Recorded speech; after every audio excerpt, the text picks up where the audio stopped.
Yo, what's good? It's your boy V Moss here with another episode of Neptunes Sunday. Welcome to episode 73. We are celebrating an important anniversary today. We're talking about 15 years since N.E.R.D dropped their fourth studio album, Nothing. Released in November 2010. Despite the usual upbeat vibes of most of the N.E.R.D catalog, this album definitely has more serious tones than some of the other projects. Pharrell told Billboard when the album came out, quote, "We needed to align ourselves and make ourselves parallel and congruent with what society is feeling." He referenced the rise of the Tea Party movement and there being so many different hybrid sects of people and issues. Also, in an interview with Yahoo Music when the album came out, Pharrell talked about how the album cover, if you see it, it's in the background there. He's got on an army helmet with feathers coming out of it. So it shows, the significance of the battle of war and peace that we're facing, not just in society, but also internally with ourselves.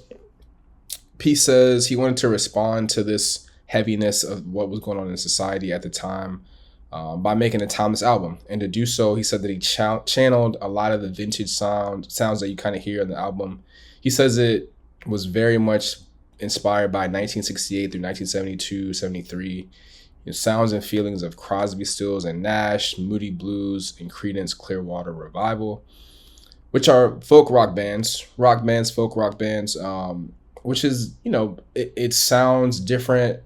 It sounds like outrageous to say that those type of those artists from that time period would inspire this music. But come on, we're talking about P. We're talking about, he's tapped into so many different eras, so many different types of genres in music. It's not surprising that those people inspired this music, especially it's N.E.R.D, because N.E.R.D they get to be a little bit more free, right? They get to play around and use their imagination, but also tap into things that are outside of what the hip hop people expect from the Neptunes. So let's get right into it. Let's get into the song. So first off, they start the album off with "Party People," which is a great opening song. The energy of it features T.I. In an interview, Shay told MTV that this track was inspired by hard party night in Europe. Quote, "We were in Monaco and we were looking around and we were just seeing how people were having a great time and you couldn't tell them shit. It was like 5 a.m. in the morning and you would have thought it was like 1." He said, "People were partying just as hard. So we were like, yeah, whoa." Part of the reason why I like this song is T.I. is one of my favorite rappers. I could go on a rant. We've talked about T.I. on the show because of him being one of the main frequent collaborators. Obviously, working with Pharrell on his first album, but then, having Pharrell recruit him to join Columbia and then having Pharrell executive produce the Paperwork album. So, yes, T.I. is one of my favorite rappers. I think T.I. kills it. I think T.I. arguably could have been in people's top 5 for a period of time in the late 2000s, early 2010s. But specifically, as we're talking about this song, it's one of the rare rap features that we get on a N.E.R.D album, right? We think about it, Lee Harvey on Lap Dance, Clips, Pushes on Truth or Dare, Mouses on Am I High. I don't really count Pusha, Lupe, and Kanye on Everyone Knows remix. That's basically a CRS. That's a separate song. It's like a CRS remix or CRS song with featuring Pusha.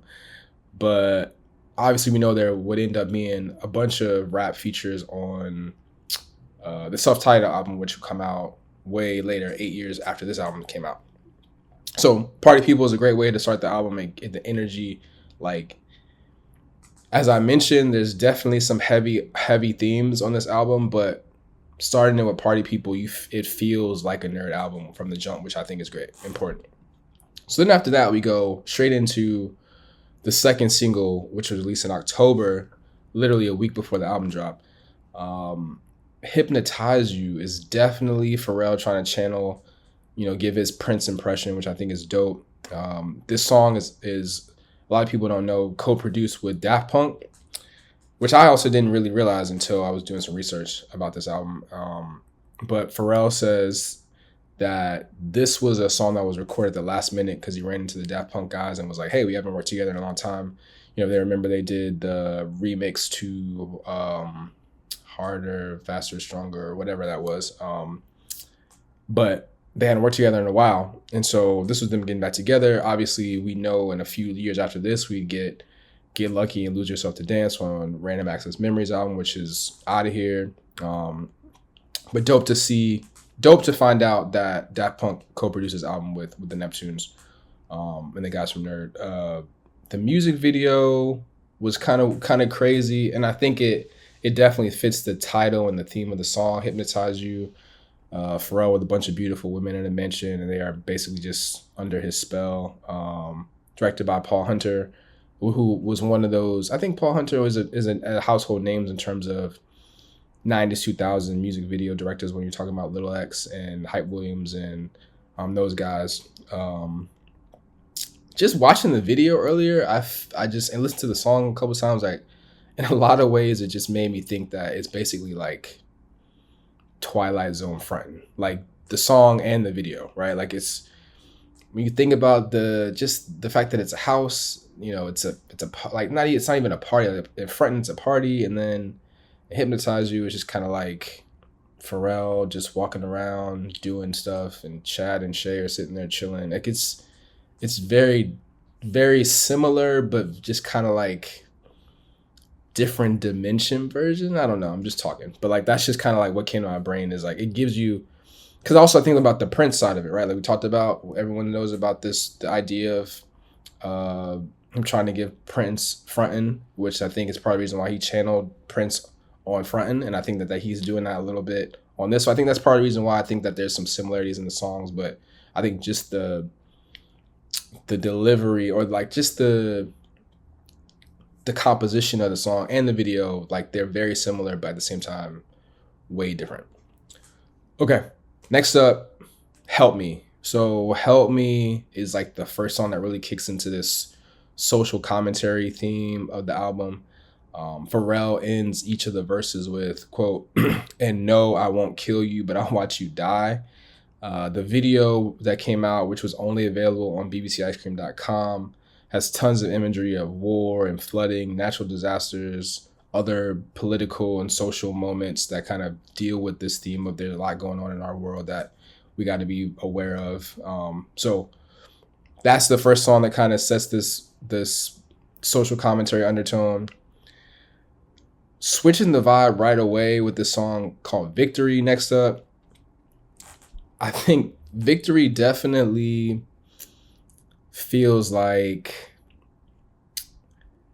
a song you would want to play. Like, it feels like they made a song that they would want people to play after someone won the national championship or won the Super Bowl or something like that, right? Like, it's very much got like Beatles vibes, and I mean, I guess more specifically or more like accurately, like it definitely is a N.E.R.D version of Queen, We Are the Champions, kind of, sort of, right? Like, I think if that's what they were going for, I think you definitely get that feel.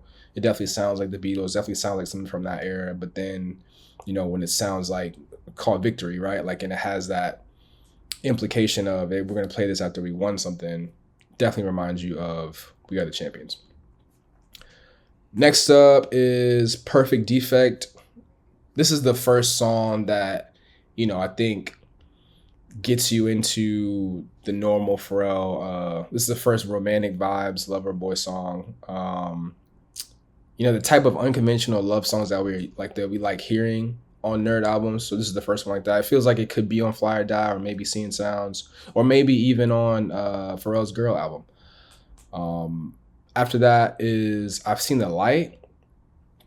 I've Seen the Light is probably, there's a few songs on this album where Chad brings the saxophone out. I think this is probably my favorite one.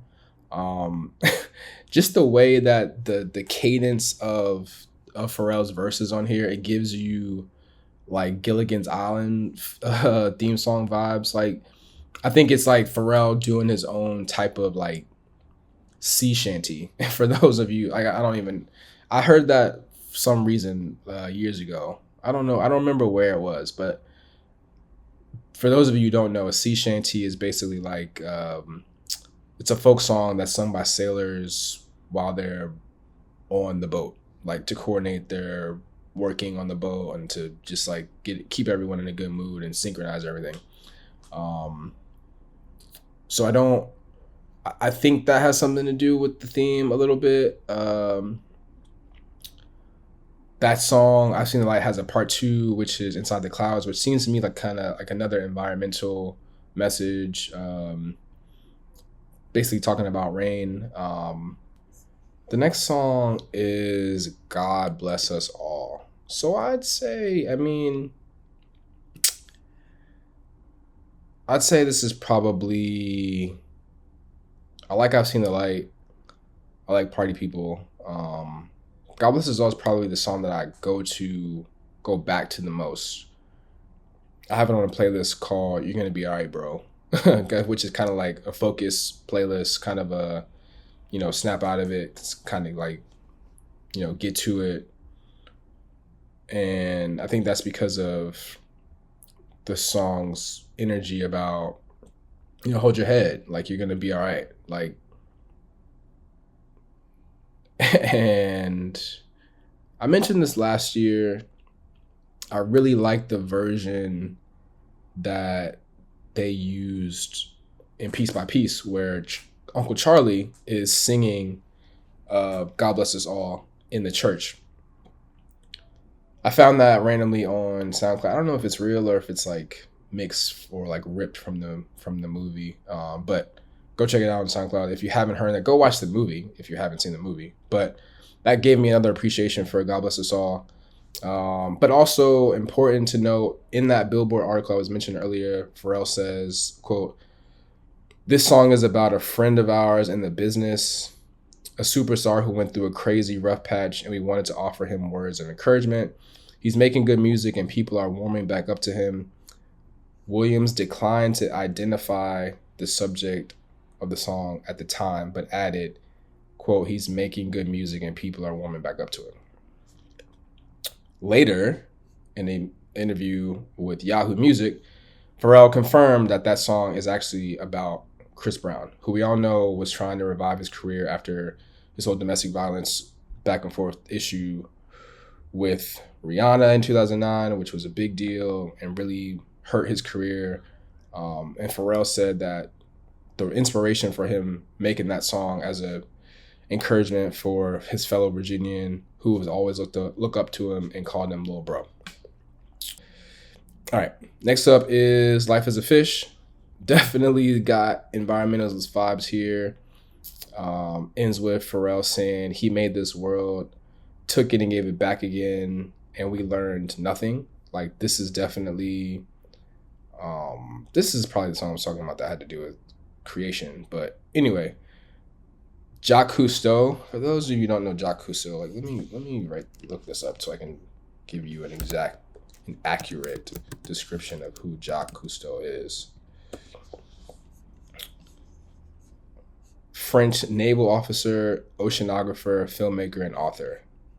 So Jacques Cousteau gets mentioned not only in the song but in the music video. Music video also, just like Help Me, was only available on bbcicecream.com.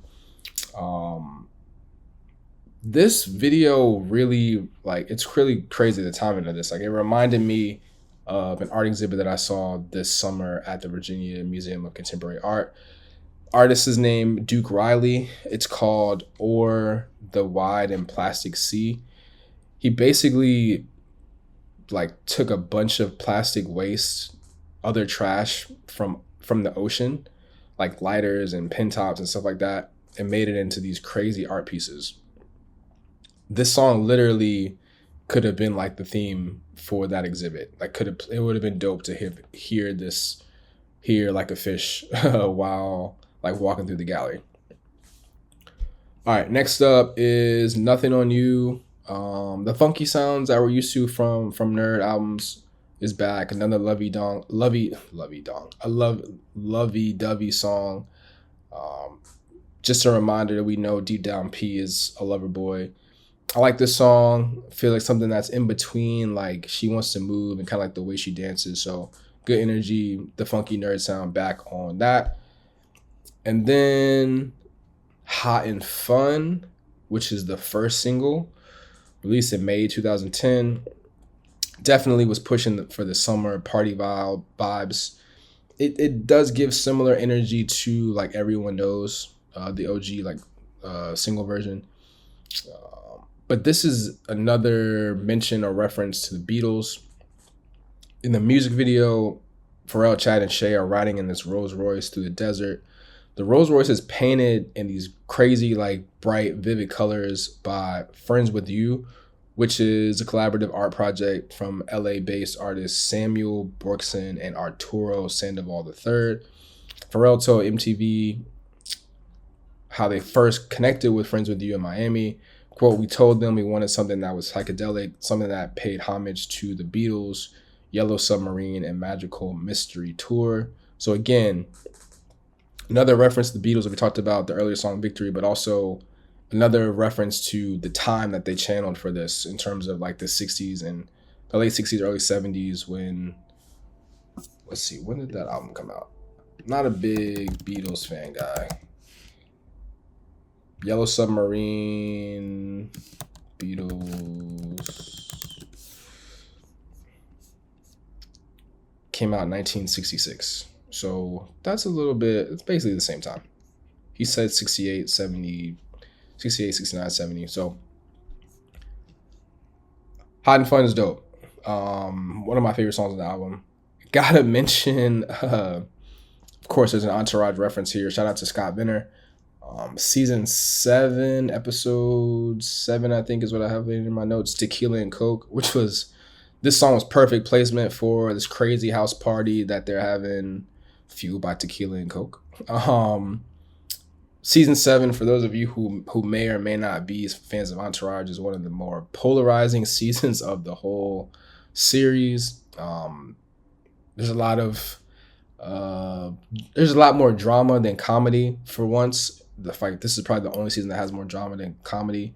And I personally, as a huge fan of the show, loved how season 7 showed more depth and growth for the other characters, not the main character.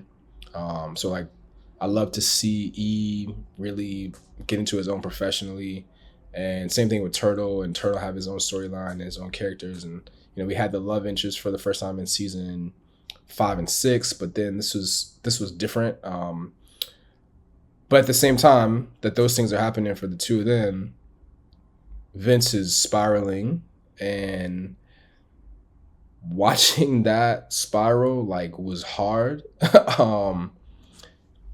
Because this is not an Entourage podcast, but I'll say this as a fan. Maybe there's some fans that will relate to this, but so for me, I became a huge fan of Entourage. In college, I would catch a couple episodes on HBO here and there, but I never was like, oh, I gotta watch it every Sunday night when it came out. So when I graduated college and moved back home for a year and a half, basically my mom had a couple trials of HBO or something, and I just binged it. I was able to watch all of season 5 when it was happening in real time, and then I was able to go back and catch all the seasons leading up to that, and then be ready for season 6. And so I watched season 6 and 7 and 8, 6 and 7 and 8, right, when they happened. So I think that's part of the reason why season 7 was so hard, because I had just in the span of people watching since season 1 in real time, I really watched all 5, 6 seasons in the span of a year. And I was like, this is crazy that this is happening. So anyway, I say all that to say, always dope to be able to have a Neptunes moment in Entourage. We did a whole episode about that back in episode 60 something last year, but go check that out. Shout out to Scott Benner, who you guys may or may not know is the music producer for Entourage and some other TV shows that you know and love, specifically ones on HBO. All right, so after Hot and Fun, technically the rest of the songs are deluxe bonus tracks. It's in the Air is cool. This was probably one of in addition to the subject matter of the song, they really hammered home the political themes with this when they had this opening like 45-second long clip of a speech from Senator Patrick Kennedy about like the lack of media coverage for the U.S. war casualties in like 2010. So again, like I said, this was heavy moments on this album, and the fact that they included something like that just shows they were committed to using this album as a platform to show, use their voice and tell, their feelings about what was going on. Sacred Temple is cool. I don't really have anything great to say, like anything special to say about that. I Want to Jam, I think, is about like in terms of like the energy. I like the energy and the bounce. It feels like a N.E.R.D album, the guitar wise, the rock vibes that we're used to from N.E.R.D albums. The Man, nothing really special to say about that one either. I will say the bonus track. So 2 bonus tracks. Fuego is a bonus track for iTunes. And then here we go. Ride That Thing. Ride That Thing was an Amazon bonus track, which I had literally never heard until today, which is crazy. It features FamLay. It's a cool song. I think listening to it, I immediately was reminded of like the bounce in it that sounds like a N.E.R.D remix of Nelly's Let It Go, Lil Mama. And for those of you who may or may not realize, Let It Go, Lil Mama, the beat for that was originally BG's song About to Blow, which was on the Out of This World mixtape, which is interesting. The relationship with Cash Money is complex. So I don't know how much that has to do with the fact that that song was not officially released. I don't know. I know BG was in and out of jail, and maybe I know his relationship with Cash Money has also been complex, but I like both versions. I think BG's version is cool. But speaking of Cash Money, I was trolling last week and watching the verses. I said, I tweeted that I was just watching to see if Cash Money would come out and do What Happened to That Boy. And they didn't. And the fact that they didn't perform it, but if you have seen any of the videos from this summer or you went to any of the shows, Clips' tour, Let God Sort Them Out, they do that song and they do it early and people go nuts for it. And they should. I think it's one of the best Neptune songs of that time, but I think it was a great way to showcase the Clips and who they are and what they can do outside of, the great stuff they did on their album. But anyway, final thoughts. I think the Nothing album isn't as bad as some of us diehard Neptunes N.E.R.D fans. Some of us say it is. I mean, it definitely doesn't have the standout hits, which I think is the differentiating factor, right? Like when we think of the N.E.R.D albums, we think of Lap Dance, Rockstar, Run to the Sun. We think of She Wants to Move, Maybe, right? We think of, on Seeing Sounds, we think of Spaz and Everyone Knows, Antimatter. So Sooner or Later, right? It's like, so I think that's the difference is when we get to this album, it's like it's basically 2 years after Seeing Sounds, and it's just like Party People is great. Hypnotize You is cool, but it's not like a standout like those songs I just named. And so I think that has a lot to do with the fact that we don't hold it in the high regard that we hold those other 3 albums. Like when we ask people what their favorite N.E.R.D albums are, it's some kind of combination, some order of those 3, and then Nothing and the self-titled album are just 4 and 5, like whatever someone's feeling that day. But the first three can go 1, 2, or 3, depending on who you are when you heard it, or who you are when someone asks you for your to rank them. But then, and also like just listening to it again the past couple of days and reading about it, and just like you also gotta unfortunately think that maybe it's the fact that it had these political and social messages and undertones in it that it just didn't get the push, right? Like it didn't